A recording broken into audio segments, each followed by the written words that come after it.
Ok, ¿cómo evaluamos los trastornos neurológicos, los problemas vasculares y su manejo? En la anamnesis y observación, primero preguntamos cuándo empezó, cómo fue, las medicinas y enfermedades previas. Observamos conciencia, habla, marcha y si hay signos de alarma, debilidad súbita, caída de la cara, pérdida del habla o dolor de cabeza muy fuerte. En el examen físico revisamos nervios craneales, fuerza y tono en brazos, piernas, reflejos, sensibilidad y coordinación. También anotar exactamente dónde está el déficit ayuda a ubicar entonces la lesión. En las pruebas complementarias pedimos EEG si hay convulsiones y sobre todo TC o RM para ver si hay sangrado o infarto. Los laboratorios básicos, la glucosa, electrolitos, coagulación son imprescindibles. La TC urgente es clave antes de cualquier trombolisis.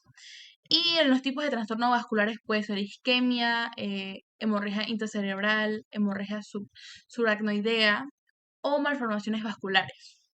En los síntomas según la zona, la oclusión de la arteria cerebral media causa hemiplegia y a veces afasia.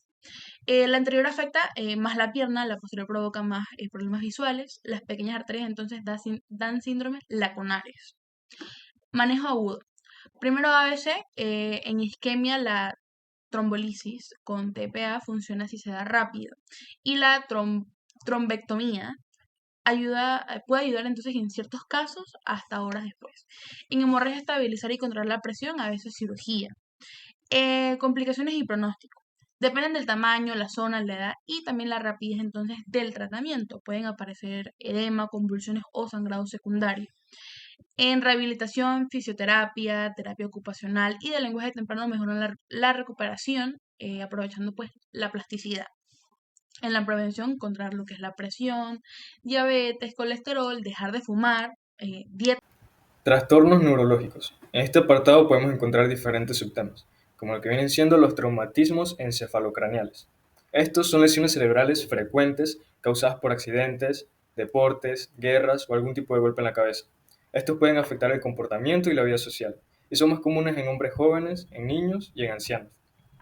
Estos traumatismos pueden dañar directamente el cerebro, interrumpiendo el flujo sanguíneo, causando sangrado, edema y cicatrices, lo que puede derivar en epilepsia y cefaleas prolongadas, y se clasifican en dos: los traumatismos de cráneo abierto y de cráneo cerrado.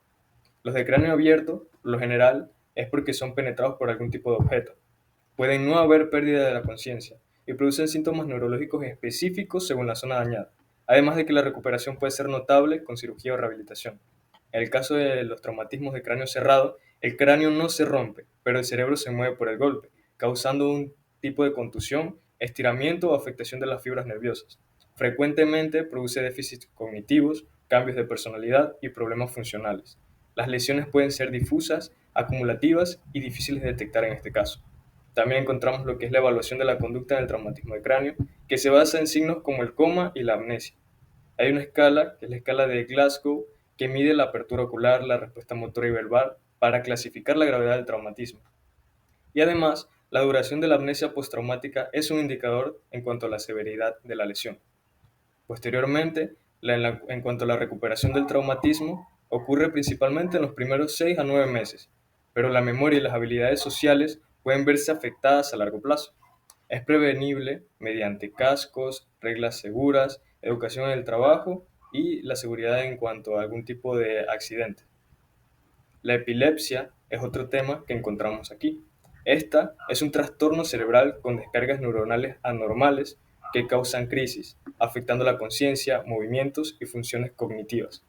Puede ser causada por lesiones, infecciones o por genética, y se diagnostica generalmente con electroencefalograma. La epilepsia es un trastorno cerebral causado por crisis epilépticas, que son descargas eléctricas anormales en el cerebro. Estas pueden deberse a lesiones previas, infecciones, tumores o incluso sin causa aparente. Las crisis pueden afectar la conciencia, el movimiento o la percepción, y se clasifican en focales, que quiere decir que comienzan en una zona específica, generalizada, que afectan ambos hemisferios desde el inicio, cinéticas, que son colapsos súbitos, sobre todo en los niños, y miclónicas, que son sacudidas musculares bruscas. El tratamiento principal es con anticonvulsivos, aunque en casos un poco más resistentes puede considerarse la cirugía o estimulación cerebral profunda. Los tumores cerebrales son masas de tejido que crecen sin control en el cerebro, usualmente a partir de las células gliales. Pueden ser encapsulados, que comprimen el tejido, o infiltrantes, que lo invaden y lo destruyen. Los síntomas dependen mucho de su tamaño y localización, pero incluyen dolor de cabeza, vómito, visión doble, cambios en la conducta y lentitud mental. Entre los más comunes pues se encuentran los gliomas, los meningiomas y la metástasis. El tratamiento más efectivo suele ser la cirugía, seguido de la radioterapia. La quimioterapia pues tiene limitaciones por la barrera hematoencefálica. La cefalia es uno de los síntomas neurológicos más comunes y puede tener muchísimas causas. La migraña es un tipo frecuente, de origen genético, con dolor muy intenso y a veces con aurea visual previa y síntomas como náuseas y vómitos. La cefalia tensional es causada por estrés o mala postura y se siente como una presión constante. También hay cefalias secundarias provocadas por tumores, infecciones o traumatismos, y otras de tipo vascular, por fiebre, anemia o hipoglucemia. La infección es la invasión del cuerpo por microorganismos que producen enfermedades. El sistema nervioso puede ser invadido por virus, bacterias, hongos o parásitos. Estas infecciones son graves porque destruyen neuronas, generan pus, edema y aumentan la presión intracraneal. Las infecciones virales incluyen la poliomielitis y la rabia, que son neurotrópicas. Las bacterianas, como la meningitis y los abscesos cerebrales, producen inflamación y necrosis. Las infecciones micóticas aparecen cuando el sistema inmune está debilitado, y las parasitarias incluyen la amebiasis y el paludismo cerebral. Los síntomas abarcan cefalea intensa, convulsiones, confusión y, en casos graves, deterioro neurológico. La miastenia grave es un trastorno autoinmune de los receptores de aceticolina en los músculos, que causa debilidad y fatiga rápida, incluso con poco esfuerzo. Los síntomas iniciales son visión doble, caída de párpados, alteraciones en la voz, dificultad para masticar o mantener la cabeza erguida.